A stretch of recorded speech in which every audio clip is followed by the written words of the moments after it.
গরম ভাতে এমন একটা পটলের ভর্তা থাকলে মাছ মাংস কিছুরই প্রয়োজন হবে না। তো পটলের এই ভর্তা বানানোর জন্য এখানে আমি 3টা পটল নিয়েছি। পটলের খোসাটা একটু হালকা করে চেঁচে নিয়ে ছোট ছোট টুকরা করে কেটে নিয়েছি।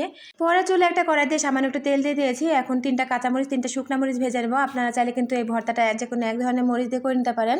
তো মরিচগুলো ভাজার পরে এখন আমি ভেজে নেবো সেই পটল। তো কাটা পটলগুলো পরিষ্কার করে ধুয়ে নিয়ে আমি এই তেলে দিয়ে দিয়েছি এবং বেশ কিছুটা রসুনের কোয়া দিয়ে দিয়েছি।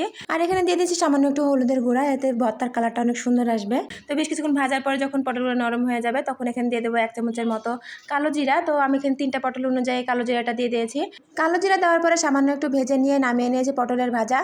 এখন আমি পাটা বেটে এই ভর্তাটা তৈরি করে নেবো। আপনারা চাইলে কিন্তু ব্লেন্ডারে ব্লেন্ড করে নিতে পারেন। তো প্রথমে এখানে আমি ভাজা মরিচ আর স্বাদ মতো লবণ দিয়ে বেটে নেব। পরে ভাজা পটলগুলো দিয়ে আমি মিহি করে বেটে নিয়েছি।